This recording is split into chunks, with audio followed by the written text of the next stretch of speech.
پھر وہ ٹیکنیکل تنازع روشنی نہ رہی، میں بھی پاکستان سے باہر آ گیا، آپ بھی، تو پھر جی میں کو 10 سال پہلے پاکستان سے جی، باہر چلا. تو پھر وہ یوٹیوب کے ذریعے اور المورد کے چینلز وغیرہ کے ذریعے انشاءاللہ ملاقات ہوتی رہی. ہم آپ کا زیادہ ٹائم نہیں لیں گے. آپ کا اور ہمارا جو بنیادی ایک فرق ہے، جو جس کی بنیاد ہے، وہ ہے کہ آپ جو بار بار یہ ارشاد فرماتے ہیں کہ اب اللہ تعالیٰ کلام نہیں کرتا، اور وہی الہام کشف جو ہے وہ بالکل ختم ہو چکا ہے. تو اس سلسلے میں ایک طالب علمانہ طور کے اوپر، چونکہ ہمارا کوئی ایسا بحث مباحثے کا یا ڈبیٹ کا، آپ سے صرف یہ مجھے یہ پوچھنا ہے کہ اللہ تعالیٰ نے سورہ الاعراف میں آیت نمبر 149 ہے، اس میں یہ فرمایا کہ قوم موسیٰ نے ایک بچڑا بنا لیا اور اس کی پوجا شروع کر دی. اس بچڑے کے خدا نہ ہونے کی اللہ تعالیٰ نے یہ دلیل دی کہ اولم یروا انہ لا یکلمہم ولا یہدیہم سبیلا. اور پھر اس کے بعد سورہ طٰہٰ میں بھی اللہ تعالیٰ نے یہ ارشاد فرمایا کہ افلا یرون الا یرجع الیہم قولا. انہوں نے بچڑے کو خدا بنایا، آپ نے خدا کو بچڑا بنا دیا کہ وہ کلام نہیں کرتا. تو اتنی سری آیت کی موجودگی میں اور بھی ہیں، مثلا سورہ شورا میں اللہ تعالیٰ نے جو فرمایا کہ ما کان لبشر ان یکلمہ اللہ الا وحیا ومن وراء حجاب اور یرسل رسولا فیوحی باذنہ ما یشاء. بشر سے کلام کرنے کے اللہ تعالیٰ نے یہ 3 طریقے بتائے. تو جب تک بشر اس دنیا میں موجود ہے تب تک اللہ تعالیٰ انسانوں سے کلام کرتا رہتا ہے. تو پھر فرشتوں کے نزول کے بارے میں بتایا کہ ان الذین قالوا ربنا اللہ ثم استقاموا تتنزل علیہم الملائکہ. صرف نازل نہیں ہوتے بلکہ وہ یہ کہتے ہیں کہ اللہ تخافوا ولا تحزنوا. تو یہ مجھے یہ بتائیے کہ ان واضح آیات کی موجودگی میں آپ کس طرح یہ کہہ سکتے ہیں کہ اللہ تعالیٰ انسانوں سے کلام نہیں کرتا؟ وہی آپ کا اطمینان ہے کہ کرتا ہے تو شکر کیجیے. نہیں، وہ اطمینان تو ہے، لیکن وہ جو آیتیں وہ پڑھ رہے ہیں جن میں صفت کلام کی نفی کی گئی ہے. کہ میں نے کہا کہ اللہ تعالیٰ کلام اپنے فرشتوں سے کر رہا ہے، اللہ تعالیٰ جنوں سے کر رہا ہے، اللہ تعالیٰ پیغمبروں کے ذریعے سے انسانوں سے بھی کرتا رہا ہے. اس نے اب اپنا کلام ہمارے پاس چھوڑ دیا ہے قرآن مجید کی صورت میں. اب وہ براہ راست کسی کو نبوت کے منصب پر فائز نہیں کرتا. پہلے بھی ہر انسان کو نہیں کرتا تھا، پہلے بھی کسی کو کرتا تھا. یعنی یہ پچھلی 1400 صدیوں میں تو آپ کے خیال میں بھی خاموشی رہا ہے؟ نہیں، ہمارے خیال میں تو خاموش منفق ہو گئی تھی. نہیں، ہمارے خیال میں خاموش نہیں رہا. جو کلام کی صفت ہے وہ کنٹینیوس ہے. جیسے میں نے عرض کیا نا کہ سورہ شورا میں تو خدا نے فرمایا کہ بشر کے لیے یہ 3 طریقے ہیں. تو اب وہ یعنی اللہ جب بھی کلام کرے گا، اپنا کوئی پیغام کسی کو پہنچائے گا تو 3 طریقوں سے پہنچائے گا. تو پوری انسانیت کی تاریخ بھری پڑی ہے کہ ان 3 طریقوں سے وہ اپنا پیغام پہنچاتا رہا ہے. اب اس نے اعلان کیا ہے کہ نبوت پر مہر لگا دی ہے میں نے. یہ اس کے اعلان کی وجہ سے اب یہ منصب نہیں رہا. دیکھیں، نبوت بات کی بات ہے، پہلے جو ہے وہ کلام ہے. کلام ہوگا تو نبوت ہوگی. کلام میں بھی آپ نے خود جو آیت پڑھی اس میں ایک تیسرا طریقہ ہے، وہ ایک فرشتے کو بھیجنے کا ہے، اور ایک برائے حجاب ہے، اور ایک براہ راست کلام ہے. تو صورتیں بدلتی رہتی ہیں. تو اب اللہ تعالیٰ نے اگر کسی بندے کی رہنمائی کرنی ہوتی ہے تو ہمارے پیغمبر نے ہمیں بتا دیا کہ وہ مبشرات کے ذریعے سے ہو جاتی ہے. اچھا، تو اللہ تعالیٰ کے کلام کرنے کی کوئی ایک متعین صورت ہے کہ جس کو لازماً ہر شخص کے لیے جاری رہنا چاہیے. مبشرات آپ کے خیال میں کیا چیز ہے؟ رویا، وہ بھی اللہ کے کلام ہی کا طریقہ رویا ہے. حضرت ابراہیم کو جو بیٹے کی قربانی کے بارے میں ہدایت کی گئی تو رویا میں کی گئی. رسالت میں آپ صلی اللہ علیہ وسلم کو رویا ہی کے ذریعے سے یہ ارشاد فرمایا گیا تھا کہ آپ تدخلون المسجد الحرام انشاءاللہ آمنین. تو یہ تعمیمی آیات کو پڑھنے سے کیا حاصل ہے؟ بات اصل میں یہ ہے کہ اللہ تعالیٰ نے یہ فرما دیا کہ میں نے نبوت پر مہر لگا دی ہے. رسالت میں آپ صلی اللہ علیہ وسلم نے یہ فرما دیا کہ لم یبق من النبوۃ الا المبشرات. بس میں نے تو ان کی تشریح کی ہے, مجھے کیا کہنا تھا. بات یہ ہے اب بخاری میں جو ہے کیف کان بدل وہی جو گزارش سن لیجیے جی. میں نے قرآن مجید کی اس آیت اور اس حدیث کی تشریح کر دی ہے جی. آپ کے نزدیک میری تشریح ٹھیک نہیں ہے, جی آپ اپنی تشریح بیان کیجیے. جی وہی میں نے عرض کیا نا, اس میں اتنے تردد کی کیا ضرورت نہیں, ہے. تردد نہیں اس ہے. کو اس طریقے سے بیان کیا جائے کہ میں نے خدا کو گنگا کر دیا. ہاں. بات یہ ہے کہ ایک سادہ سی بات ہے کہ قرآن مجید نے ایک بات کہی کہ نبوت پر مہر لگ گئی ہے, رسول اللہ نے اس کی تشریح کی. جی. میرے نزدیک وہ تشریح بالکل ٹھیک الفاظ کے مطابق ہے, جی. میں نے اس کو قبول کر لیا. ٹھیک. ایک قرآن کی آیت ہے, ایک رسالت مآب صلی اللہ علیہ وسلم جی. کی تشریح ہے. جی. آپ کے خیال میں اس کا مطلب کو اور ہوگا جی. دونوں جگہ, جی. آپ ضرور اس کو بیان کریں. لیکن یہ ادھر ادھر جا کے یعنی اللہ تعالیٰ گنگا ہو گیا, بچڑا بن گیا, یہ میرے مناظرانہ اسلوب ہے بہت معذرت کے ساتھ.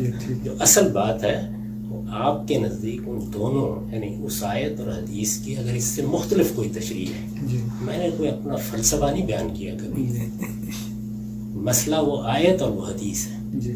تو آپ کو بھی اگر ہماری غلطی واضح کرنی ہے جی. تو آپ کو انہیں دونوں پر بات کرنی ہے. جی. باقی کوئی چیز زیر بحث ہی نہیں. بات یہ ہے کہ جیسے میں نے بھی عرض کیا ہے کہ نبوت بات کی بات ہے, کلام ہوگا تب نبوت آئے گی نا. جی. میری ایک بات کا مبنا قرآن کی آیت ہے, جی. دوسری بات کا مبنا رسالت مآب صلی اللہ علیہ وسلم کی تشریح ہے. جی. میں تو اپنا کوئی فلسفہ نہیں بیان کر رہا. جی. میں یہ نہیں کہہ رہا کہ میرے نزدیک ارسطو افلاطون کی طرح یہ ہونا نہیں چاہیے. جی. میں یہ کہہ رہا ہوں میں قرآن کی اس آیت کا یہ مطلب سمجھاؤں, جی. میں اس حدیث کا یہ مطلب سمجھاؤں. جی. آپ کو گفتگو اسی پر کرنی ہے اگر کبھی کرنی ہے. جب میرے اس فہم کی غلطی آپ واضح کر دیں گے نا, جی. میں آپ کو شکریہ. میں وہی عرض کر رہا ہوں نا کہ مسئلہ ان دو چیزوں کے فہم کا ہے. ہاں جی. آپ اس سے ادھر ادھر جا کے سارا میں ادھر ادھر نہیں جا رہا, میں آپ سے صرف یہ عرض کر رہا ہوں, دوسرے دن میں آپ سے صرف یہ عرض کر رہا ہوں کہ لاجیکلی جب تک کلام جاری نہ ہو تب تک نبوت کا تو ہم اس کے اوپر ڈسکس نہیں کر سکتے. بات ہی نہیں کر رہا, میں تو یہ کہہ رہا ہوں میں نے قرآن مجید کی اس آیت کا, تو قرآن کریم نے بشر کے ساتھ کلام کرنے کے 3 طریقے بتائے, نبی کے ساتھ نہیں کیے. وہ تو زیر بحث ہی نہیں آئے. اور جو مبشرات والی بات آپ فرما رہے ہیں بھائی وہ بات زیر بحث نہیں ہے نا. جی میں ابھی آپ نے کہا نا مبشرات کے اوپر بات کریں تو اس کے اوپر تو میری بات سن لینا. میں نے تو کہا اس قرآن کی آیت کا مطلب سمجھائیے, جی. اس حدیث کا مطلب سمجھائیے. جی. اگر وہ مطلب آپ زبان بیان کے قاعدوں کے مطابق جی. ایسا سمجھا دیں گے کہ جو میرا فہم ہے اس کی غلطی مجھ پر واضح ہو جائے گی تو میں شکریہ کا خط لکھوں گا. ٹھیک. لیکن یہ ادھر ادھر کی باتیں جو ہے نا, چلیں ٹھیک ہے. میں آپ کو پہلے تو وہ جو مبشرات والی بات آپ نے کی ہے, نہیں پہلے قرآن کی آیت, ترتیب وہی رہے گی. اچھا قرآن مجید کی آیت پر گفتگو کی, ٹھیک ہے. وہ نبوت کی حقیقت کے خاتمے کو بیان کر رہی ہے. جی. حدیث پر گفتگو کیجیے. میری بنائے استدلال یہ 2 چیزیں ہیں, نہ لاجک ہے نہ فلسفہ ہے نہ علم کلام ہے. میری بنائے استدلال, میں ایک طالب علم آدمی ہوں, جی. آپ عالم آدمی ہیں. ایک طالب علم کی حیثیت سے میری بنائے استدلال یہ ایک آیت اور رسالت مآب صلی اللہ علیہ وسلم کا ارشاد ہے. اس بنائے استدلال کی غلطی آپ کو واضح کرنی ہے. جی ٹھیک. جس دن ہو جائے گی جی بات ختم ہو گئی. ابھی کوشش کروں لیکن اسی ترتیب سے پہلے آپ قرآن پر گفتگو کریں گے پھر آپ اللہ تعالیٰ نے قرآن کریم میں یہ فرمایا ہے کہ اللہ تعالیٰ نے قرآن مجید میں جو وہ فرمایا ہے اس پر اور کہیں نہیں. اس کا مطلب یہ ہے کہ آپ ہماری بات سننے کو بالکل تیار نہیں ہیں. میں تو آپ کی بات ساری زندگی سنتا رہوں گا. اگر آپ اس موضوع پر بات کرنا, میں اسی موضوع پہ بات کر رہا ہوں. نہیں, وہ اس آیت پر کیجیے, قرآن مجید کی وہ آیت. میں اسی بات کے لیے آپ سے عرض کر رہا ہوں کہ اس بات کے لیے نہیں, آپ پہلے اس آیت پر آپ یہ کہہ رہے ہیں, آپ نے اس آیت کی تعریف کریں گے, آپ اس کا مطلب بیان کریں گے, آپ اس کو اس کے سیاق سباق پہ رکھ کے اس کے معنی سمجھائیں گے. اگر وہ میرے فہم کی غلطی واضح کر دیں گے تو سر تسلیم. آپ کے نزدیک اس آیت کی تفہیم یہ ہے کہ اللہ تعالیٰ نے نبوت کے اوپر مہر لگا دی, نبیوں پر مہر لگا دی, نبیوں پہ مہر لگا دی, اور اب کوئی نبی نہیں آئے گا. اس کے اور معنی کوئی نہیں, اس کے کوئی معنی نہیں نا. اور عربیت میں تو نہیں ہو اس کا مطلب یہ ہے کہ قرآن کریم کے اندر کوئی اور ایسی آیت نہیں ہے جس میں نبوت کے اجرا کا کوئی بھی ہلکا سا بھی امکان ہے. دیکھیے باقی آیتیں سب اس کی روشنی میں دیکھی جائیں گی. نہیں, اس کی روشنی میں تو دیکھی جائیں گی. میں یہ عرض کر رہا ہوں کہ قرآن کریم میں اللہ تعالیٰ نے یہ فرمایا ہے کہ لو کان من عند غیر اللہ لوجدوا فیہ اختلافا کثیرا. کوئی اختلاف اب اس کا مطلب یہ ہے کہ قرآن کریم میں کوئی ایسی آیت نہیں ہے جس میں نبوت کے امکان کا کوئی ہلکا سا بھی شائبہ ہو. نہیں سکتا. یعنی ظاہر ہے کہ ہر آیت جو آئے گی وہ قرآن مجید کے مجموعی نظام میں رکھ کے دیکھی جائے گی. اس کو ہم بھی دیکھ رہے ہیں, آپ بھی دیکھ رہے ہیں. لیکن قرآن کریم میں بہت سی ایسی آیات ہیں دیکھیے پھر آپ جو پر گفتگو اس آپ کی اس تفہیم کی نفی کرتے ہیں. پہلے اس تفہیم کی نفی زبان و بیان کی روح سے ہونی چاہیے. نہیں, قرآن سے تفسیر سب سے پہلا اصول ہے. اصول تفسیر یہ ہے کہ قرآن کی تفسیر قرآن سے ہوگی. دیکھیے وہ قرآن سے قرآن کی تفسیر کی ضرورت اس وقت پڑتی ہے جب کسی چیز میں کوئی ابہام ہو. نہیں, وہ آپ کے نزدیک نہیں ہے نا, تو ہمارے نزدیک کوئی ابہام ہے اس کا. آپ کے نزدیک ہے تو پہلے وہ ابہام وہاں سے ثابت کریں, پھر ہم کسی اور جگہ جائیں گے. اسی لیے میں آپ سے عرض کر رہا ہوں نا کہ قرآن کریم جب آپ بسم اللہ الرحمن الرحیم کو میں نہیں سمجھ سکوں گا نا, تو پھر آپ مجھے کہیں گے دیکھو یہ میں تمہیں فلاں جگہ سے سمجھاتا ہوں, تو پہلے وہ تو مجھے آیت سمجھا دیجیے, پھر میں کسی اور جگہ چلا جاؤں گا. میں اسی لیے آپ سے عرض کر رہا ہوں کہ مجھے اس آیت کو سمجھانے کی ضرورت اس لیے نہیں ہے, مجھے آپ کے تفہیم کی, آپ کے فہم کی غلطی واضح کرنی ہے کہ اللہ تعالیٰ نے فہم کی غلطی اصل میں کسی اور جگہ سے نہیں واضح ہونی. نہیں, قرآن کی ہوگی نا. قرآن تو ایز جو ہے نا ٹوٹل ہم لیں گے نا. وہ ہم تو یہ تو نہیں کہہ سکتے کہ افتؤمنون ببعض وتکفرون ببعض. آپ یہ کر رہے ہیں, آپ یہ کر رہے ہیں یہودی والا سلسلہ کہ افتؤمنون ببعض وتکفرون ببعض. آپ ایک آیت کو لے کے بیٹھ گئے ہیں اور ان ٹوٹالٹی جو قرآن ہے اس کو آپ ریجیکٹ کر رہے ہیں. میری گزارش, آپ نے ہمارے ڈسکورس کا کچھ مطالعہ کیا کہ ہم قرآن کو کیسے سمجھتے ہیں؟ جی, میں نے وہ البیان خریدی, آپ کو ترجمہ خریدا. اس کے علاوہ میں تو ایک لمبے عرصے سے آپ کو فالو کر رہا ہوں. ہم قرآن مجید کو کیسے سمجھتے ہیں؟ کیا واقعی ایسے ہی سمجھتے ہیں افتؤمنون ببعض کتاب کی طرح سے؟ یہ آپ کی گفتگو سے ہی لگ رہا ہے اس وقت. اچھا, تو میری کتابوں سے تو نہیں لگا تھا. نہیں, آپ کی کتابوں سے لگا ہے, آپ کی کتابوں سے لگا ہے, اور آپ بہن وہی بات بیان کر رہے ہیں. کیونکہ میں نے جو آیات میں لے کے آیا ہوں. میں ذرا ادب سے پوچھ سکتا ہوں کہ ہمارے ڈسکورس میں قرآن مجید کا مدعا کیسے طے ہوتا ہے؟ آپ ایک قرآن کریم کی آیت کو بیان کرتے ہیں. آپ اس موضوع سے ہٹ جائیں, اصول میں بتائیں کیسے طے کرتے ہیں. میں آپ کو یہ کر رہا ہوں نا کہ جو مطالعے سے مجھے لگا ہے وہ یہ لگا ہے کہ آپ قرآن کریم کی آیات کو اس کی تفہیم بیان کرتے وقت, اس کا ترجمہ کرتے وقت, دوسری آیات, مثلا ایک آیت آپ نے لی ہے, آپ نے اس کا ترجمہ کیا, آپ نے اس کی تفہیم بیان کی, اور آپ نے اسی موضوع کے مطابق جو دوسری آیات ہیں ان کو آپ نے نظر انداز کر دیا ٹوٹلی. اچھا, اب آپ تھوڑی دیر کے لیے ایک ختم نبوت کے موضوع کو چھوڑ دیں جی, اور اس کے بعد کوئی ایک مثال دیں جہاں یہ کام ہوا. اس موضوع کی کوئی چیز نہ لیجیے. نہیں, وہ میں نے آپ سے کہا نا کہ ہمارا آپ کا پرنسپل تبصرہ کر رہے ہیں. ہمارے آپ کا جو اختلاف ہے بنیادی طور پہ یہی ہے.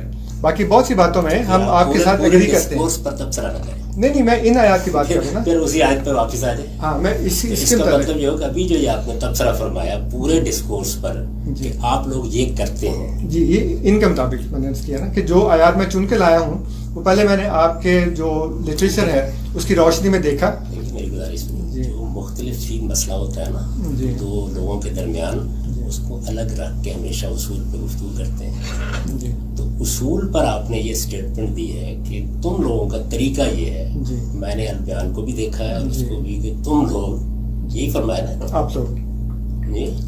تو یہ ہماری اردو میں یہ ہوتا ہے کہ جب اپنے لیے بات کرتے ہیں تو اس کو پھر اس سیغے میں تبدیل کر لیتے ہیں.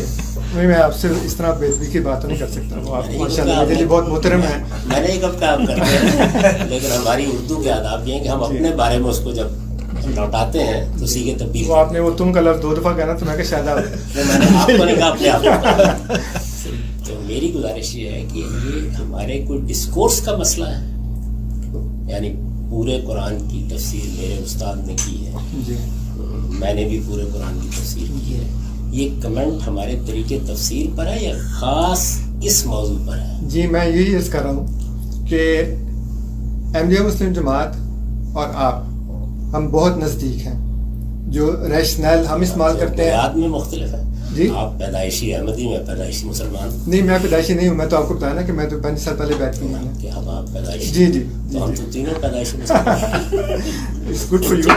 اس میں تو زمین آسمان کا فرق واقع ہو جاتا ہے. میں یہ عرض کر رہا ہوں کہ ہمارے بہت سے جو انٹرپریٹیشنز ہیں وہ ماشاءاللہ بہت سملیرٹی ہے. جیسے اللہ تعالیٰ نے فرمایا نا, پھر آپ کہیں گے اللہ تعالیٰ نے فرمایا کل یا اہل الکتاب تعالوا الی کلمۃ سواء بیننا و بینکم. تو جو سواء بیننا و بینکم ہے وہ ہمارے آپ کے درمیان بہت زیادہ ہے. میری مؤدبانہ گزارش ہے کہ آپ نے غالباً ہمارے ڈسکورس کو نہیں پڑھا. ہمارے ہاں طریقہ یہ ہے اور ہر جگہ ہے, یہ کوئی کسی ایک آیت سے متعلق نہیں ہے کہ ہم سب سے پہلے اس متعلقہ مقام کو لفظاً دیکھیں گے، اس کو تالیف جملہ میں دیکھیں گے، اس کو اس کے کانٹیکسٹ میں دیکھیں گے. اس میں اگر کوئی احتمال پیدا ہوگا تو پھر کسی دوسری جگہ جائیں گے. یہی ڈسکورس کا بنیادی اصول ہے. اسی کو سامنے رکھ کر ہم پورے قرآن پر گفتگو کرتے ہیں. یہی طریقہ یہاں بھی اختیار کریں. جائیں گے لیکن اس وقت جائیں گے جب آپ یہ بتا دیں گے کہ یہاں یہ محتمل الوجوہ ہو گئی ہے آیت، تو پھر ظاہر ہے کہ دوسری جگہ جا کے دیکھیں گے کہ اب وجوہ میں سے ایک وجہ کا انتخاب کیسے کرنا ہے. لیکن قل هو اللہ احد، اللہ الصمد میں کہیں اور جانے کی ضرورت ہے؟ وہ تو اعلان کر اللہ تعالیٰ نے کہا نا کہ متشابہات بھی ہیں اور محکمات بھی ہیں، تو جو محکمات میں تو کہیں جانے کی ضرورت نہیں پڑتی، لیکن جو متشابہات ہوتی ہیں وہ محتمل الوجوہ ہوتی ہیں. ابھی آپ کا سارا اصول تبدیل ہو گیا. جی تب اب یہ متعین کرنا پڑے گا کہ محکمات کیا ہے، متشابہات کیا ہو گیا نا یہ معاملہ. جی بالکل نہیں، موضوع چینج نہیں ہوا. میں اسی کے ساتھ آپ کے ساتھ ساتھ آپ کے پیچھے پیچھے چل رہا ہوں. قرآن پورے میں یہی کرنا پڑے گا. کس میں ابھی آپ نے فرمایا تھا نہیں، لیکن بات یہ ہے کہ جب آپ قرآن مجید میں یہ طریقہ ہے، تو اب میں نے آپ سے عرض کیا کہ قرآن مجید کو سمجھنے کا صحیح طریقہ یہ ہے ہی نہیں جو آپ بیان فرما رہے ہیں. ہر جگہ ایک ہی طریقہ ہے، اور وہ یہ کہ آپ پہلے لفظ کو دیکھیں گے، پھر تالیف جملہ کو دیکھیں گے، پھر کانٹیکسٹ کو دیکھیں گے. اس کے نتیجے میں اگر کسی جگہ احتمال پیدا ہوگا تو اب قرآن مجید میں دوسری جگہ دیکھیں گے کہ یہ احتمال جو ہے اس میں ترجیح کس اصول پر دی جائے. تو وہ آپ کو اسی ترتیب سے اگر آپ چلیں گے تو بات واضح ہے. لیکن یہ جو اس طرح کی اصطلاحات ہیں یہ بعد کے زمانے میں بنائی گئی ہیں انٹلیکچوئل گفتگو کے لیے. انٹلیکچوئل گفتگو کے لیے تو کوئی اس طرح نہیں جو قرآن ہے میں تو شیکسپیئر کو بھی ایسی سمجھا. خدا نے فرمایا کہ وَلَقَدْ يَسَّرْنَا الْقُرْآنَ لِلذِّكْرِ. میں تو شیکسپیئر کو بھی ایسی سمجھا. نہیں، شیکسپیئر اور قرآن کا تو کوئی تقابل نہیں ہے آپس میں. دیکھیے دنیا کی ہر کتاب کو پڑھنے کا طریقہ یہی ہے. قرآن کریم کو سمجھنے کا طریقہ جو قدیم سے چلا آ رہا ہے وہ یہ ہے کہ قرآن کو قرآن سے سمجھنا ہے. سب سے پہلا اصول تفسیر یہ ہے. یہ کس نے بیان کیا؟ یہ ہمیشہ سے رائج ہے. مثلا نام کسی اس لیے کہ قرآن مثال کے طور پر نہیں، مجھے نام یاد نہیں ہے. میں دیکھیں میری گزارش یہ ہے کہ میں نے پہلے کہا کہ میں آپ سے ڈیبیٹ کرنے نہیں آیا. بات بتانا گزارش یہ ہے کہ میرے جیسے طالب علم کو اس طرح کے حوالے کبھی مروب نہیں کرتے. مجھے بھی نہیں کرتے، اسی پر آئیے. مجھے بھی نہیں، مجھے صرف قرآن مروب کرتا ہے. پھر آپ تو پھر قرآن کی اس آیت پر آئیے جس میں ہمارے اور آپ کے درمیان اختلاف ہے.